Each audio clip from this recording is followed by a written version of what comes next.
Muchísimas gracias. Continuamos en este su programa Despierta HM desde el estudio de televisión Silvio Hidalgo, acá en el municipio de Tenares.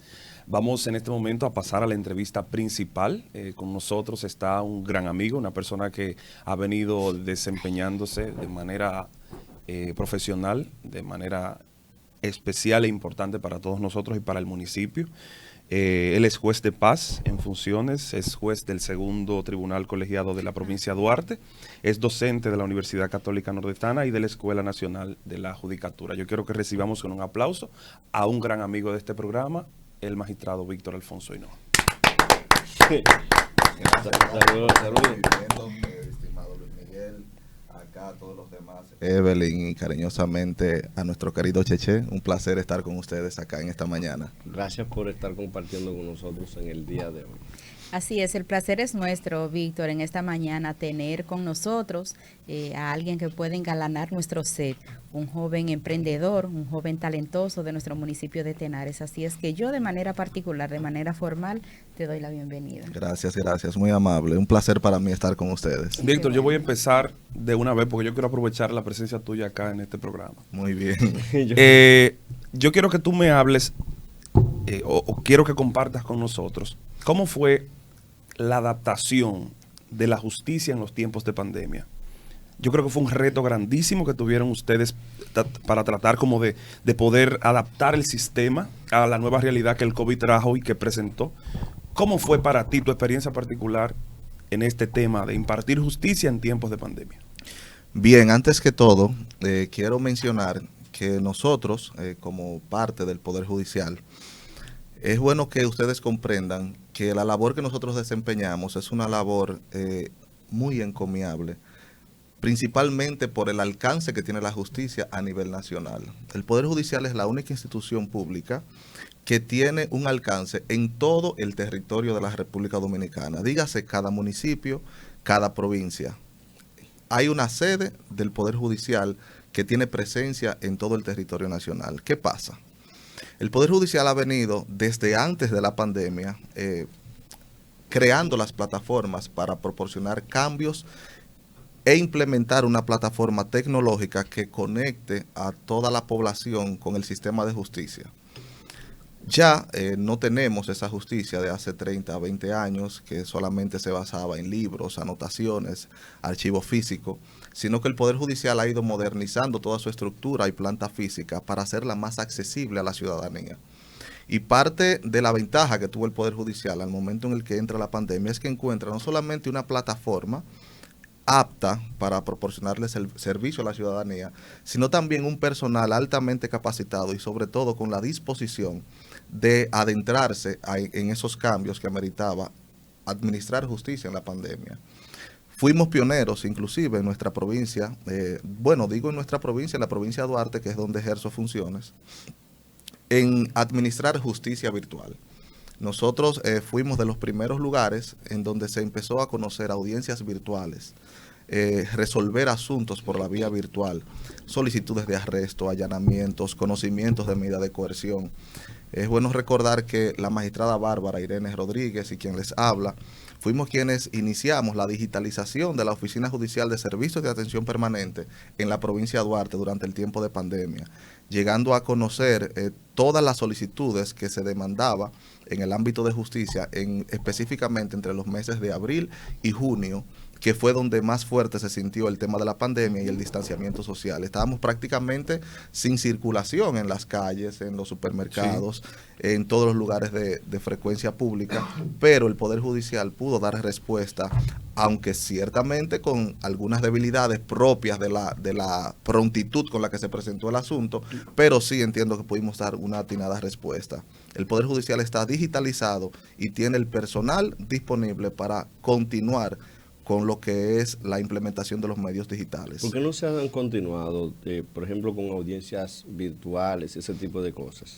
Sucede que la regulación en ese aspecto ha sido el principal impasse que ha tenido el Poder Judicial, no solamente aquí, sino en diferentes partes del mundo. Tenemos una legislación antiquísima en sentido general en relación a ser abierta y a la apertura a los medios digitales.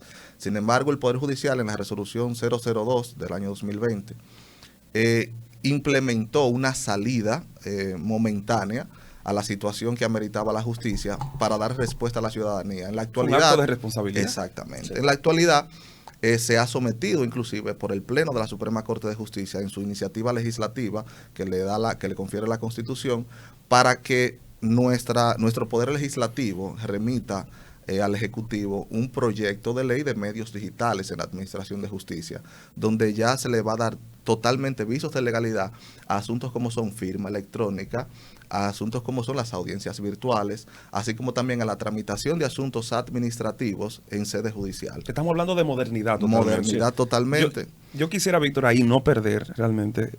¿Tú entiendes que se garantiza un debido proceso haciendo un juicio virtual, vamos a decirlo así? ¿Tú crees que estamos en condiciones de eso?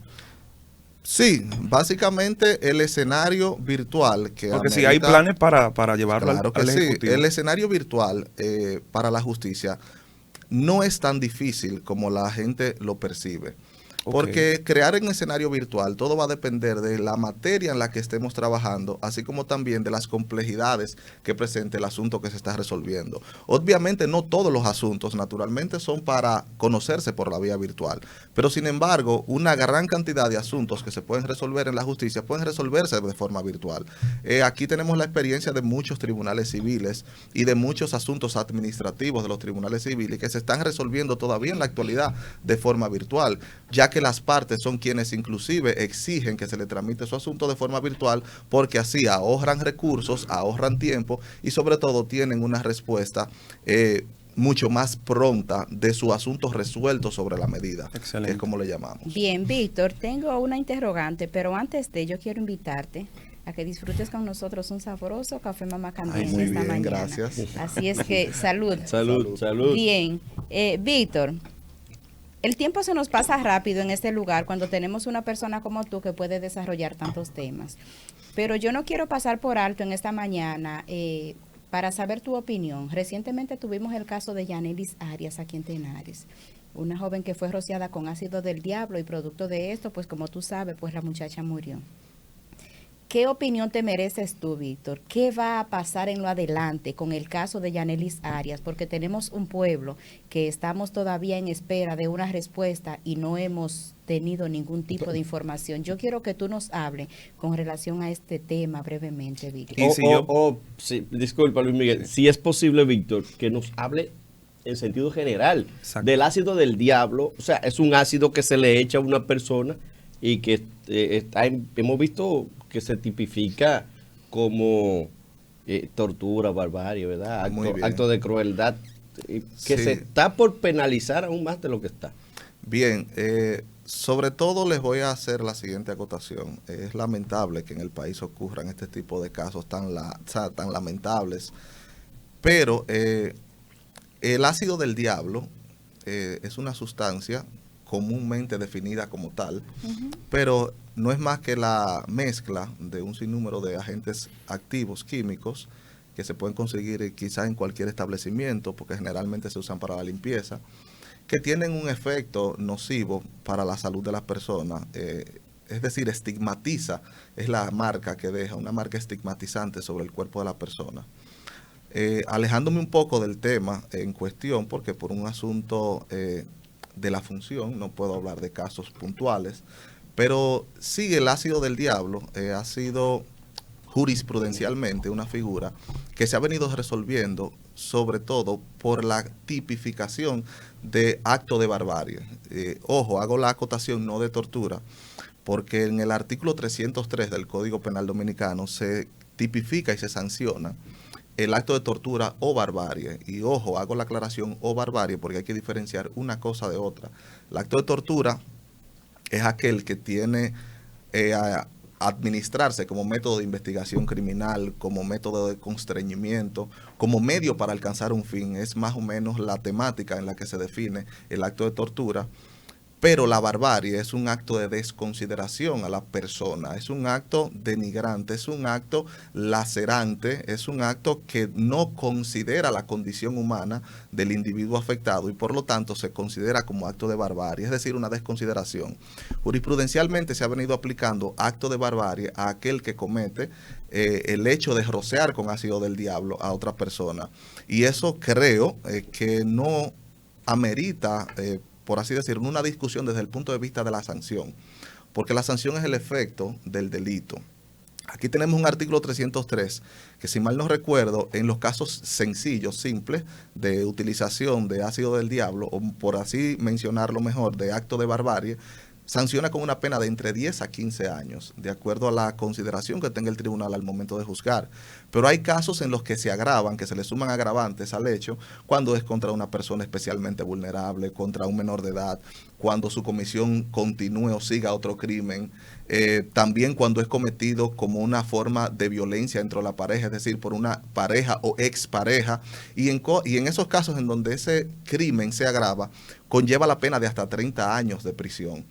Y muchas veces la gente, el público en general, tiende a sentir un deseo de que se aumenten las penas. Yo en lo personal no estoy de acuerdo en ese aumento desproporcionado de las penas, porque las penas tienen un fin. Y el fin principal de la pena que me gusta es el de resocializar al individuo, reeducarlo para que se vuelva a reincorporar a la sociedad.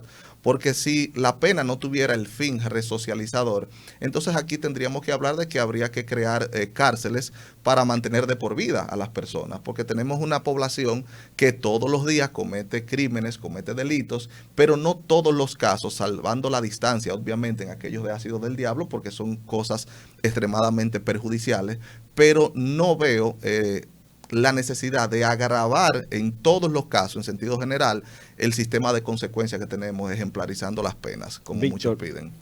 Bueno, Con relación varias cosas. Primero, o sea, voy a intentar resumir la pregunta. ¿Estás de acuerdo con el cúmulo de pena? Y si te parece que el hecho de las 3 causales pueda mantenernos a nosotros un código que debió salir hace ya un tiempo, debió salir un tiempo, y si las 3 causales debe ser el obstáculo para que ese código salga. Mire, una de las principales problemáticas que yo advierto en nuestra legislación penal es la dispersión de la legislación. La dispersión de la legislación es un problema no solo de la República Dominicana, sino de muchos sistemas de justicia en otros países, donde tenemos una legislación que no abarca la mayoría de las conductas que son punibles.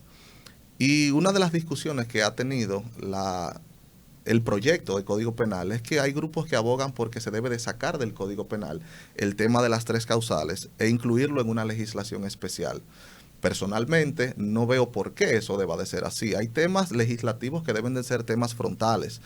Acá los médicos, nosotros no vamos a meternos a un hospital a decirle qué deben de hacer los médicos para salvar la vida de un paciente. Tampoco podría pretender la ciudadanía interferir de manera drástica en la función legislativa que debe de ser afrontada de manera categórica y directa en relación a problemas sociales que son de relevancia penal, como es el tema de las 3 causales en el aborto, y no deberíamos apoyar el que se huya a la legislación, a regular el asunto, sea aprobándolo, sea rechazándolo, pero sí debe de ser abordada porque son temas puntuales y de interés colectivo que no deben de quedar aislados. Es la única opinión que puedo tener, que no me gustaría que se quede el tema fuera del proyecto de Código Penal. Y en el caso del cúmulo de pena, una gente Bien. que hace esto, lo otro, y al final... Eso del cúmulo de pena es un asunto muy... ¿cómo les explico? Tiene muchas opiniones, pero yo tengo una muy particular, en mi caso personal. ¿Ustedes saben cuál es la expectativa de vida de un dominicano? 70 años. Los 72 años. 73, Ronda los 72, 73 años. Es decir, que ya, graciosamente, después que usted pasa los 73 años, está viviendo un bono. Horas extra. Decimos. Entonces, si vemos el cúmulo de pena como una forma de satisfacer el clamor social, entonces estaríamos diciendo que al individuo habría que recluirlo, no solamente hablar de por vida, que no me gusta usar esa pregunta, sino recluirlo durante todo su tiempo de vida útil.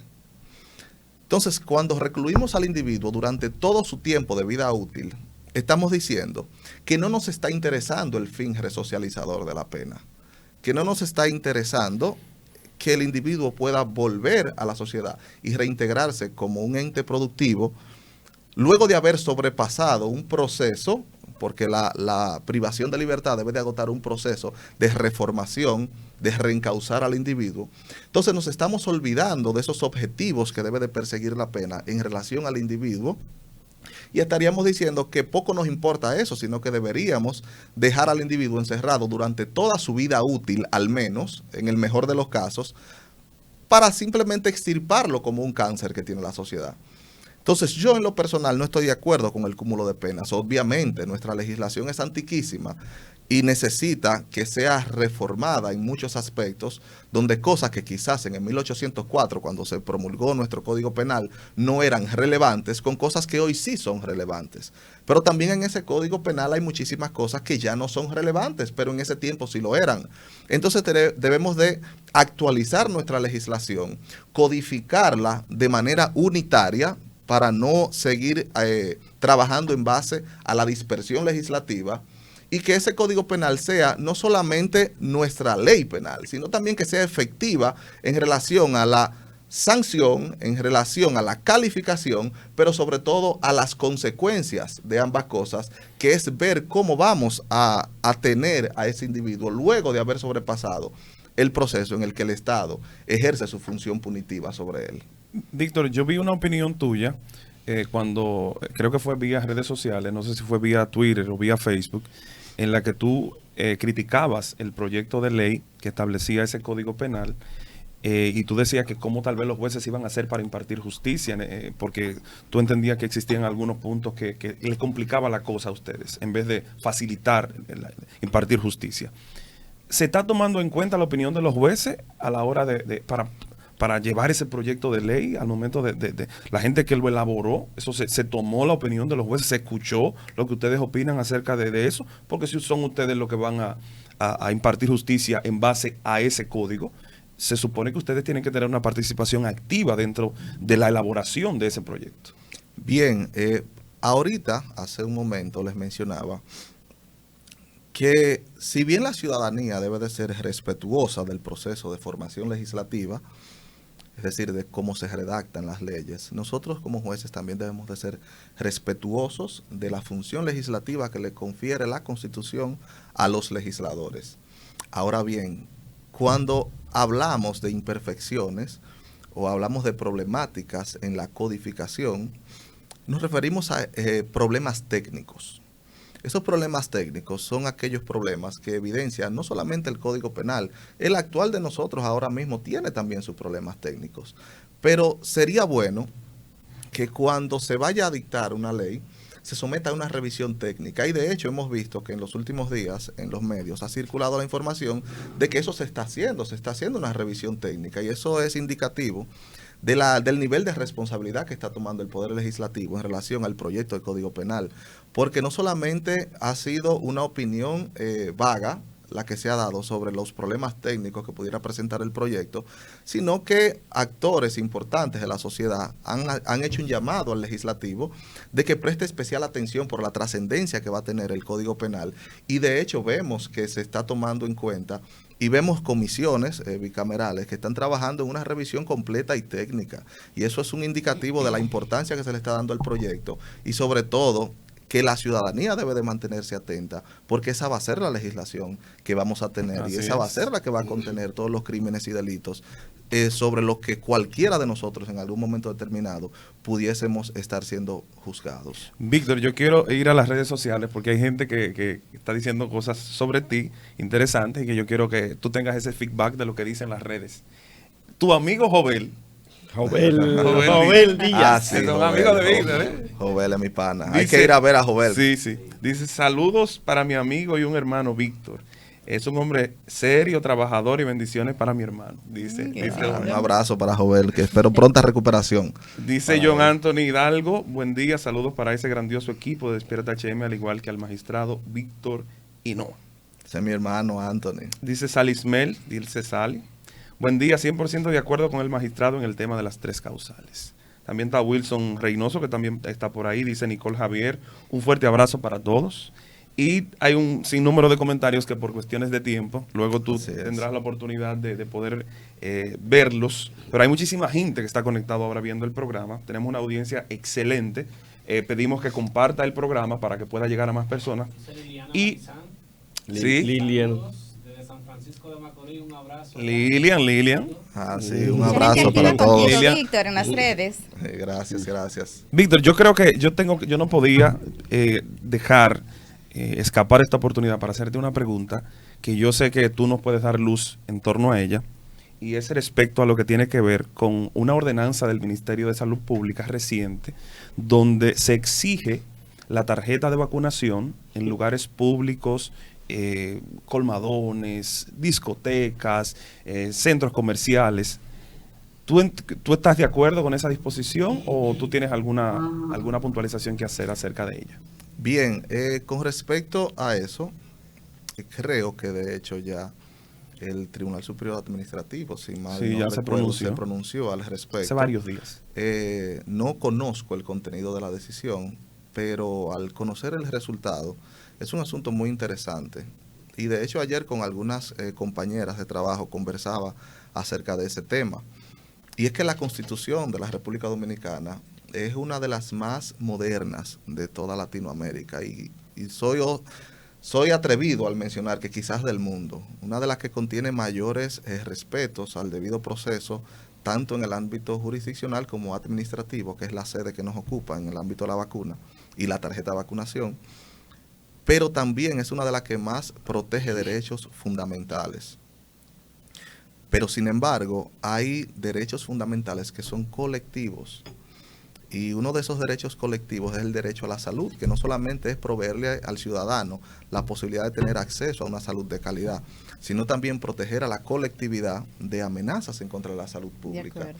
Y en lo personal, conociendo el fondo, o sea, el resultado que tuvo ese proceso que acabamos de mencionar, yo estaría de acuerdo en que al tratarse de un tema científico y de salud pública, haya que buscar medidas que orienten a la ciudadanía a sentirse más segura, a poder ir recuperando poco a poco la libertad que teníamos antes de la pandemia.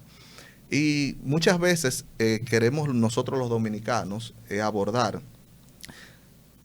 temas científicos que necesitan respuestas científicas y queremos resolverlo con creencias, respetando las creencias de cada quien. Pero este es un tema totalmente, a mi modo de verlo, de salud pública. Y al ser un tema de salud pública, se busca proteger a las mayorías. Y al proteger a las mayorías estamos propiciando un clima de tranquilidad, de estabilidad y sobre todo de protección integral y colectiva de cada uno de los ciudadanos. Y yo estoy de acuerdo que se le exija tarjeta de vacunación a cada quien, porque es un tema de salud pública. Excelente respuesta, Víctor. Víctor, es de nuestro conocimiento que el caso de Emily Peguero estuvo a tu cargo como juez. En el tribunal colegiado. El tribunal colegial. Sí. Entonces, yo quiero preguntarte, el caso de Emily Peguero con relación a Marlin Martínez, ¿crees tú que fue justa la pena de Marlin? Hoy la tenemos en Estados Unidos, quizás como un ente social normal. ¿Crees tú que fue justa la pena de Marlin Martínez con relación al caso de Emily Peguero? Esa palabra que usted menciona al final, de si es justa o no es justa, me recuerda a una entrevista que tuve hace muchos años en la Escuela Nacional de la Judicatura, donde se me preguntaba qué hacer entre situaciones que son legales o situaciones que son justas. Y quiero mencionar que no todo lo legal es justo. Ni todo lo justo es legal. Sin embargo, habría que contextualizar en cada caso puntual cuál es el escenario que estamos viendo. Si estamos viendo el escenario de justicia, desde el punto de vista social en cuanto a lo que quisiera o desearía la sociedad, o estamos hablando del tema... Todo el pueblo gritaba crucifícala. Si estamos hablando del tema legal, y un comentario importante es el siguiente: el asunto de que si algo es legal o no, si algo está bien resuelto o no bien resuelto, no es un asunto de mayorías.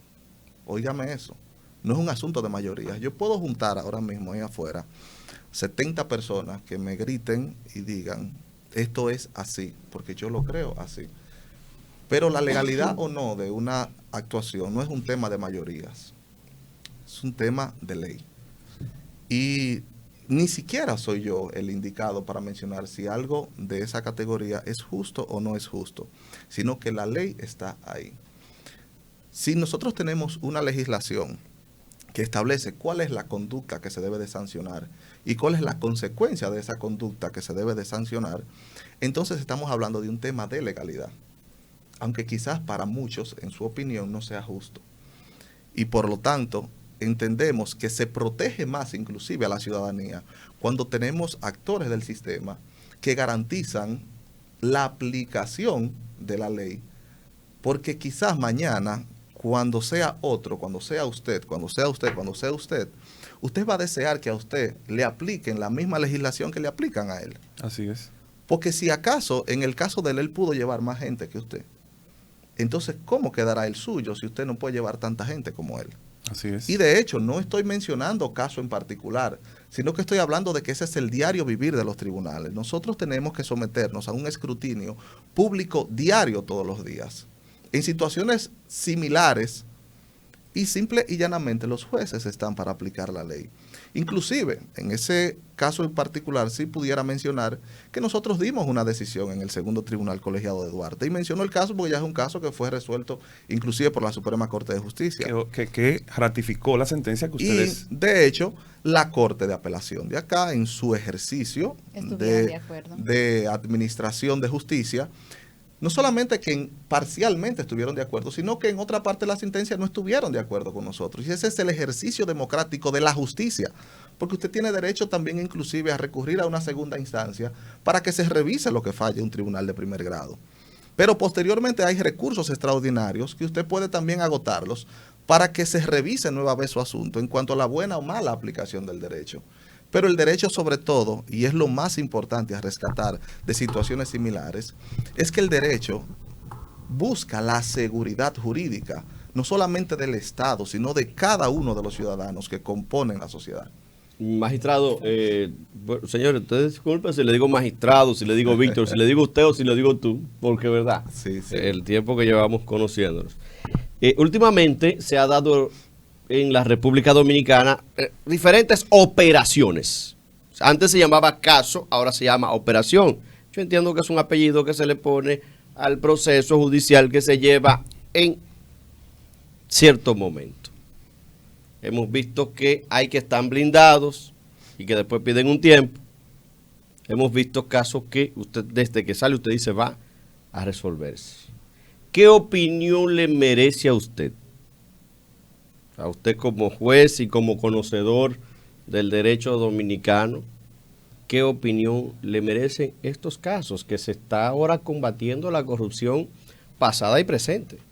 Lo que pasa es que no voy a abordar caso particular, pero sí el Estado, a través del Ministerio Público. ¿Casos u operaciones? Porque entonces... Sí, el Estado, a través del Ministerio Público, como encargado de la aplicación de la política criminal del Estado, siempre va a tener sus nortes.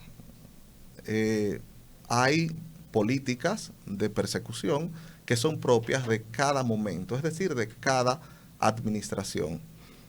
Sí vemos que en la actualidad hay una administración que quizás tiene unas políticas más agresivas en relación a determinados actos o determinados hechos, y al fin y al cabo eso es parte de la dinámica del Estado: perseguir, acusar, investigar. En este momento sí, obviamente, no es desconocido para nadie que vemos una alta incidencia en la persecución de casos de corrupción, de casos de investigación de lavado de activos, de delincuencia o crimen organizado, y eso es parte de las políticas públicas que tiene cada administración. Lo que sí es que cada administración La única limitante que debería tener, y es allí donde hago hincapié, es que siempre se haga cada cosa respetando el debido proceso. Porque el debido proceso es una garantía de derechos fundamentales que la tenemos todos. Y he podido advertir que en la actualidad hay una persecución constante y veo que también al mismo tiempo se están dando visos de respeto al debido proceso. No es que antes no se respetara el debido proceso, pero ahora vemos no solamente la publicación en medios de las operaciones, de los casos que se están investigando, sino también que vemos que hay una política de transparentar la persecución. Magistrado. Y de que cada quien puede observar de qué manera se están haciendo las cosas. Y eso es parte del respeto al debido proceso, porque todos principalmente los que somos abogados y conocedores de la ley, vemos que se está trabajando y se está respetando el debido proceso. Mayormente, esa es la percepción que en lo personal tengo. Magistrado, cuando se saca una persona en pantaloncillo de su casa, ¿se respetó el debido proceso? Lo que sucede es que usted no puede partir de que se saque o no a una persona de su casa. Usted tiene que partir de que cómo se está resolviendo cuando sacan a una persona en pantaloncillos de su casa. Entonces, ¿quién lo saca de su casa? ¿Cómo se plantea eso en el escenario jurisdiccional y cómo se resuelve? Porque a partir de la respuesta que dé el tribunal a cada caso puntual, entonces es que vamos a poder formarnos una opinión de si se está no solamente respetando o irrespetando, sino si se está teniendo control sobre determinadas actuaciones. Muchas veces nosotros observamos en la mayoría de casos cotidianos que cualquier ciudadano inclusive anda con un teléfono, porque estamos en una época en donde todo el mundo tiene acceso a los medios. Pero si eso no proviene, por ejemplo, como nos ha tocado muchísimas veces, de la autoridad que está llevando a cabo determinada actuación, entonces hay escenarios que son controlables y hay escenarios que no lo son. Lo que aquí usted no va a ver, y de hecho esa es mi percepción, es que, por ejemplo, en el Ministerio Público agarran quizás 3, 4 personas que han participado, que han sido parte quizás de algún operativo o lo que sea, y lo presentan ahí con un cartel en la mano, yo soy fulano de tal, como se ve quizás en otros países de América. Eso aquí es impensable. Lo que usted no va a ver es que quizás los encargados de la investigación de nuestro país van a salir por ahí a divulgar cosas de índole personal e íntima de las personas. Eso aquí no se ve. Y eso es parte de la democracia jurídica que estamos teniendo y sobre todo de la modernización de nuestra justicia en todos los ámbitos. Claro, hay muchísimas debilidades que hay que abordarlas porque no somos perfectos. Y de hecho no me compete siquiera hablar del Ministerio Público porque no es mi escenario. Pero sí tenemos que saber que en la actualidad hay un equipo de fiscales de nueva generación, sobre todo, que son gente totalmente capacitados, que tienen muchísimas luces y que de hecho son las personas que están liderando la mayoría de los procesos de transformación del Ministerio Público. Y por lo tanto nosotros no podemos desconocer y desaludar muchas cosas de las que están pasando. Pero también aquí en el país se está hablando de modernización de la Policía Nacional. ¿Y quién somos nosotros para no criticar que se modernice la Policía Nacional como el auxiliar principal y más nato de la justicia?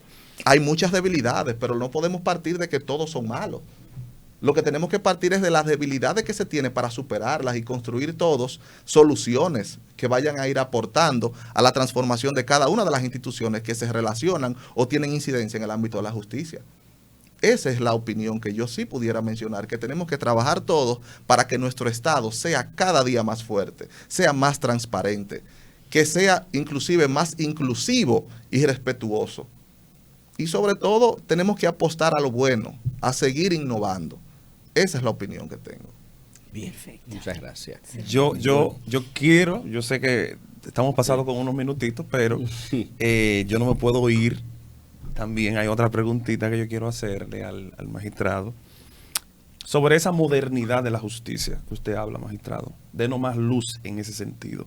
¿Cuáles cosas usted sí entiende que se han modernizado en el mismo Poder Judicial y en todo lo que tiene que ver con esto? Porque estas son las informaciones que la gente no le llega. La gente no sabe lo que está pasando en materia de justicia. Usted sabe que hay gente que tiene vínculo con el sistema de justicia si tiene un familiar que está pasando por alguna situación o si es un caso muy particular. Pero ¿cuáles son? Yo quisiera que usted de manera rápida nos citara ese proceso de modernización que viene atravesando esa institución para la cual usted labora. Bien, sucede que la gente, o las gentes, pudiéramos decir, perciben el sistema de justicia como la parte represiva del Estado. Y eso no es del todo cierto. El Poder Judicial es una institución principalmente de servicio. Acá hay muchísima gente que se divorcia, hay mucha gente que saca un título de propiedad, hay mucha gente que necesita que le sea corregida alguna situación de índole civil.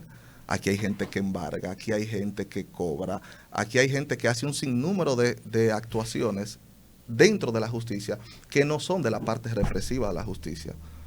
Aquí hay gente que demanda en materia laboral, en materia comercial, es decir, es una institución de servicio. Y en cuanto a la modernización del Poder Judicial, tenemos un Poder Judicial que ha venido transformando sus plataformas para brindar un servicio más eficiente y con mayor calidad. Y esa calidad es evidente en el día de hoy porque tenemos tribunales de todas las categorías, dígase cortes de apelación, primera instancia, juzgados de paz, resolviendo y tramitando cosas de manera inclusive no presencial. Tenemos buzones judiciales, tenemos correos institucionales donde la ciudadanía se puede comunicar de manera directa y en tiempo real con los servidores judiciales. De hecho, tenemos proyectos dentro del Poder Judicial de transformación que permiten que el ciudadano, no solamente el común, sino aquellos ciudadanos que están en condiciones particulares, como alguna discapacidad física o motora, puedan tener acceso y conectarse con la justicia. Tenemos varios proyectos que se están trabajando en diferentes comisiones del Poder Judicial para modernizar no solamente planta física y hacer la justicia más accesible, sino también interconectar esas plataformas para que podamos compartir información en tiempo real en cada punto del país. El magistrado presidente de la Suprema Corte de Justicia, Luis Henry Molina, con quien de hecho quizás en algunos momentos no todos tienen que estar de acuerdo, pero sí podemos destacar como un aporte de su gestión, y de hecho yo no en muchas cosas estoy de acuerdo, pero sí podemos destacar que se ha enfocado en transformar la justicia y en darle otra percepción a la ciudadanía de que la justicia no es un escenario represivo, sino que la justicia es una institución de servicio y que está abierta para la sociedad y con capacidad para dar respuestas a todas las demandas de los tiempos actuales que amerita y merece nuestra ciudadanía. El Poder Judicial, señores, tiene el capital humano mejor preparado que de cualquier institución pública de este país. En el Poder Judicial usted entra a un despacho judicial y quizás el que menos tiene de título está graduado de Derecho. Aquí hay abogados ayudantes que tienen 1 o 2 maestrías. Aquí los jueces, me atrevo a mencionar que no hay un juez en este país que no tenga una maestría. Aquí no hay un juez que no haya sido sometido de manera continua y constante a formación para seguir perfeccionando y modernizando sus conocimientos. O sea, el Poder Judicial es una institución rica en conocimiento y esos conocimientos, cuando se ponen a disposición de la ciudadanía, entonces allí usted podrá ver el resultado que eso va a tener. El país está teniendo una seguridad jurídica gracias a esos servidores judiciales. El clima de inversión en nuestro país está altamente favorecido por la seguridad y la solidez de la institución que administra la justicia nacional. Aquí usted no ve que hay debilidades en el sistema de justicia que interfieran o dañen la imagen pública de la República Dominicana. Sin embargo, nosotros vemos que en otros países las inversiones ni siquiera caminan por la falta de confianza institucional. Aquí vemos que hay un clima de inversión totalmente favorable porque se cree y se confía en las instituciones públicas, principalmente en la encargada de salvaguardar la seguridad jurídica de los ciudadanos, tanto nacionales como extranjeros. Víctor, magistrado Hinoa, nosotros queremos que brevísimo usted me le envíe un mensaje a ese público que está mirándole de frente. Hay mucha gente viéndose. Y ese público que le está dando seguimiento a usted, no solamente hoy, sino toda una vida, porque le hemos visto a usted desde muy pequeño crecer junto a su padre y a su madre y a sus hermanos. Una persona que se ha dedicado al servicio y que ahora está dedicada en un 90% a la justicia dominicana.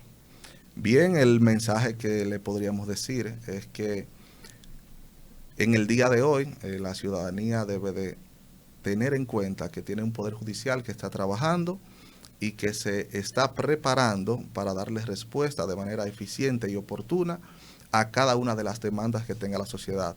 De manera particular a esos jóvenes que están interesados en incursionar en la justicia, de prepararse, formarse, sobre todo dar seguimiento continuo a al perfeccionamiento de sus conocimientos y que también aspiren a formar parte de la justicia, de formar parte de la familia judicial, porque en el día de hoy necesitamos también un relevo generacional que contribuya a seguir fortaleciendo nuestra institución. Y agradecerles a ustedes por haberme permitido escucharme todo este tiempo en su grandioso espacio. De verdad tienen un estudio muy bonito, un trato muy afable. Me siento totalmente en confianza con ustedes y espero en una próxima ocasión. No, ¿habrá segunda parte? Claro que sí. Bueno, y sigo a sus órdenes y a su entera disposición para cuando me necesiten. No quiero irme, no quiero que nos vayamos sin que recordarle a la gente que este programa será retransmitido esta noche por los medios de Despierta HM, tenarenses.com a las 8 de la noche. Así que el que no haya podido ver la entrevista y quiera volver a sentirlo como que fue en vivo, nuestro canal de YouTube. Y también estará en nuestro canal de YouTube, tenarenses.com. Pero hay algunos comentarios de amigos de Víctor, de gente que le admira mucho. Por ejemplo, ahí dice Burguito Merejo, dice: mi hermano Víctor, saludos a todos. Dice Zoraida Cruz Hernández: un saludo para todo el equipo y para el magistrado. Cuántas informaciones importantes que nos hace reflexionar. Dice también Ana Hernández: gracias y bendiciones. Feliz día para todos, dice Nicole Javier. Muchas gracias por ilustrarnos de manera entendible para la sociedad. Un fuerte abrazo. Mucha gente por ahí. Mucha gente. Un abrazo para todos. Creo que es una de las entrevistas que ha tenido más audiencia hasta el momento. Y vamos a ver a cuánto llega con las reproducciones de la noche. O sea que yo creo, Víctor, que podemos decir que tú ya tú tienes una exclusividad con este programa. Víctor, ya tú eres tendencia. Víctor, a ti no nosotros somos tendencia Víctor, contigo. Una pregunta ya en esta parte más no te suelen invitar acá a los... Sí, claro que sí, pero yo quise darle la exclusiva a ustedes. Muchas gracias. Eso es así. Así es, hemos señores, llegado. llegamos al final por el día de hoy. Así Invito a todos los ciudadanos dominicanos, especialmente a esos tenarenses que están en el estado de Nueva York, a votar por Eric Adams. Invito a los que están en el en la ciudad de Lawrence, estado de Massachusetts, a votar por una persona que lo ha dado todo por nosotros. Así que nosotros nos despedimos en el día de hoy.